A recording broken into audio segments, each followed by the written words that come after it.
Hoy tengo que decir algo que duele, pero que el país necesita escuchar.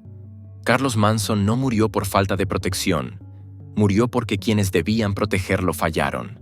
14 hombres armados, todos entrenados, todos con la orden de cuidar su vida. Y sin embargo, el alcalde de Uruapan cayó frente a su pueblo sin que uno solo de ellos pudiera evitarlo. He revisado cada minuto del operativo, cada video, cada informe. Y lo que encontramos no es un error. Es una cadena de omisiones imperdonables. Los 14 escoltas pertenecían a la Guardia Nacional y a la Policía Municipal de Uruapan. Tenían armamento, blindaje, rutas de evacuación y protocolo de cobertura. Pero la noche del ataque todo eso se rompió. Mientras Carlos Manson hablaba en la plaza principal, sus escoltas más cercanos se mantuvieron a más de 20 metros. 2 de ellos estaban de espaldas al escenario. El francotirador y el agresor se acercaron sin ser detectados. En 30 segundos todo acabó. Los primeros disparos impactaron al alcalde antes de que cualquiera pudiera reaccionar. 3 balas a quemarropa. 6 en total contando los disparos de cobertura y los escoltas. Los mismos que juraron protegerlo. Solo pudieron responder cuando ya era demasiado tarde. La coordinación falló. Las órdenes se cruzaron y el pánico hizo el resto. Los videos de la plaza muestran a 3 de ellos corriendo en dirección contraria a los disparos, los otros buscando cobertura detrás de vehículos y solo 2, los más jóvenes, intentando protegerlo aún bajo fuego. Cuando llegamos al lugar, Carlos Manson ya no respiraba y los 14 hombres que debían mantenerlo vivo ya no podían mirarse a sí mismos a los ojos. Pero lo que descubrimos después fue aún peor. No todos actuaron por miedo. Algunos, parece lo hicieron por silencio. Revisamos más de 40 minutos de grabaciones. Las cámaras de seguridad de la plaza, los teléfonos de los asistentes, las transmisiones en vivo, todo. Cada cuadro revelaba algo que nadie quería admitir. La formación de seguridad se había roto minutos antes del ataque. 3 escoltas abandonaron su posición para atender un supuesto reporte en la parte trasera del escenario. Nadie verificó la fuente del aviso. No existía. Fue una distracción. Los atacantes sabían exactamente cuándo moverse. Aprovecharon el hueco que dejó esa maniobra para acercarse al perímetro. Uno de ellos fingió ser parte del personal del evento. Llevaba una identificación falsa con el logotipo del municipio. Los otros 2 lo cubrían entre la multitud. Mientras tanto, la línea de defensa frontal permanecía sin reacción. Los escoltas más cercanos estaban separados del alcalde por una valla de asistentes. Esa distancia fue letal. Cuando el primer disparo retumbó, el caos se desató. Las luces, los gritos, la confusión, todo jugó a favor de los agresores. En los análisis posteriores detectamos que una de las cámaras captó un detalle crucial. 2 de los escoltas miran hacia otro punto segundos antes de los disparos, como si esperaran algo. Esa mirada, ese gesto lo cambió todo porque no se trató solo de descuido o miedo. Alguien sabía lo que iba a pasar y no lo detuvo. El ataque fue preciso, coordinado y calculado para ocurrir cuando Carlos Manson estuviera más expuesto. Y lo más grave, las órdenes de cobertura nunca fueron transmitidas por radio. El canal principal estaba abierto, pero en silencio. Alguien lo bloqueó manualmente. En ese instante entendimos que la traición no era una sospecha, era parte del plan. Al revisar los reportes de posición, detectamos algo imposible de ignorar. 3 escoltas se desplazaron hacia el costado derecho de la plaza 30 segundos antes de los disparos. Su movimiento no estaba autorizado ni registrado en el protocolo. Cuando los localizamos después del ataque, sus explicaciones fueron contradictorias. Uno dijo haber recibido un mensaje por radio, otro aseguró que fue una orden verbal, y el tercero se limitó a decir que solo siguió al grupo. Sin embargo, el canal radial no tenía registro de transmisión. Nadie dio esa orden. Los análisis de comunicación revelaron algo aún más grave.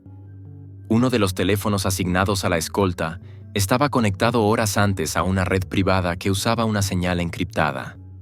Esa señal pertenece a un servidor usado por células del CJNG en la región de Tierra Caliente. No fue coincidencia. Las investigaciones preliminares apuntan a que uno de los hombres que debía proteger al alcalde estaba en contacto con un intermediario del grupo. No lo sabíamos entonces, pero esa conexión explicaba por qué el ataque fue tan preciso. Los agresores sabían el orden del evento, los accesos, la ubicación de las salidas y hasta los turnos de vigilancia. Información que solo podía venir desde adentro. Los escoltas juraron que nunca compartieron detalles, pero los registros no mienten. Al menos 2 teléfonos fueron manipulados la noche previa. Mensajes borrados, llamadas ocultas, ubicación desactivada, y aún así los analizamos todo. Cuando los peritos reconstruyeron la secuencia minuto a minuto, el patrón era claro.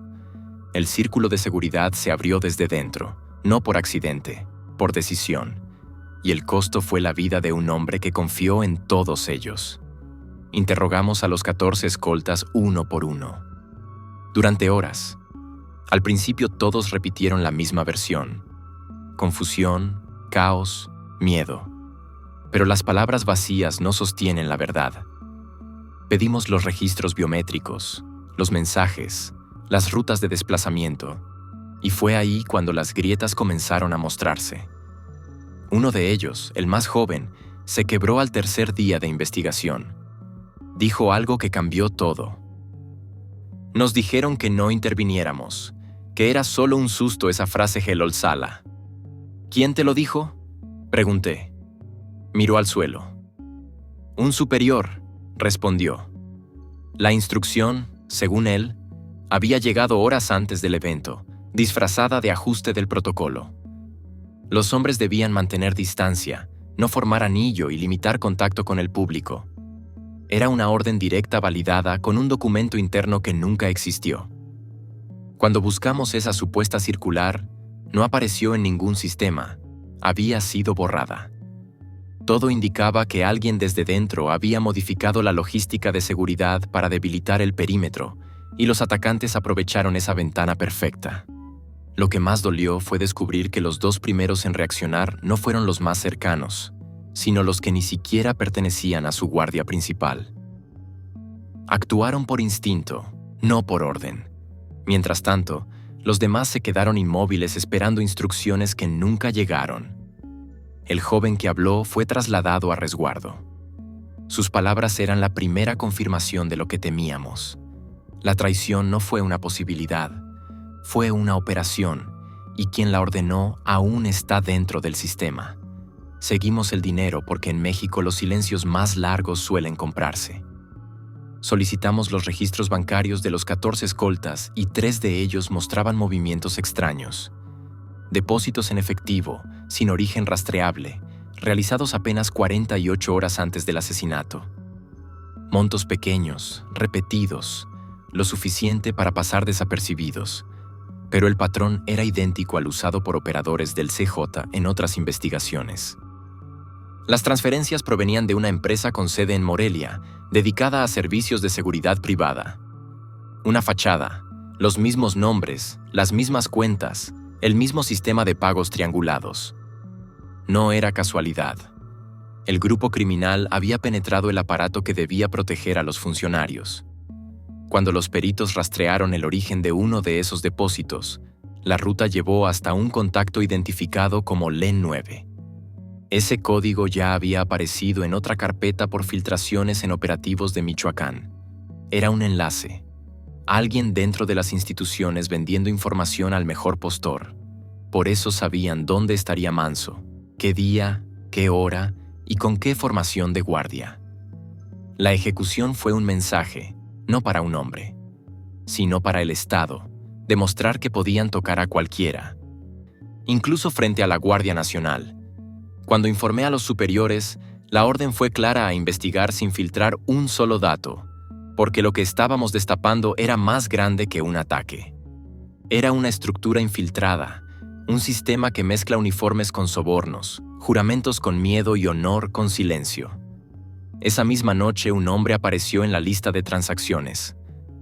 No era un desconocido, Era alguien que llevaba años firmando contratos dentro del propio sistema de seguridad. Y si ese nombre se confirma, la traición no empezó en la plaza. Empezó mucho antes.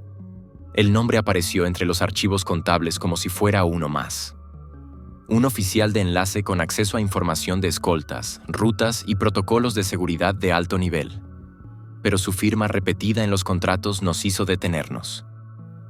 El hombre había sido asignado como coordinador temporal en la zona de Uruapan 2 semanas antes del atentado, y casualmente fue él quien autorizó el reajuste de posiciones de los escoltas el día del evento. Su nombre, Luis Alberto Norte, 38 años. Exagente con antecedentes de suspensión por conductas irregulares, había regresado al servicio tras una recomendación interna. Cuando rastreamos sus movimientos, todo encajó. 2 llamadas salientes hacia Morelia, una hacia Patzingán y otra hacia un número en Jalisco. El último registro, una conversación de 8 minutos con un contacto identificado como L9. La misma clave vinculada a las filtraciones no fue coincidencia. El círculo se cerraba sobre él.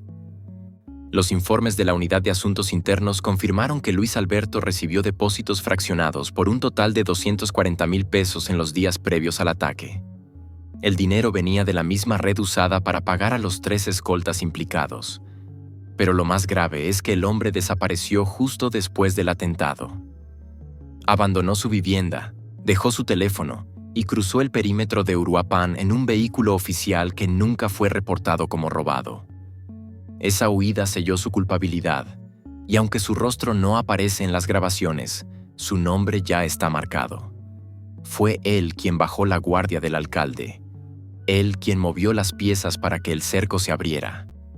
Y ahora cada elemento que participó bajo su mando está siendo investigado. Porque si algo dejó claro este caso, es que la traición no siempre viene del enemigo. A veces se sienta a tu lado, uniformada y en silencio. He visto muchas cosas en mi carrera, pero pocas duelen tanto como una traición desde adentro.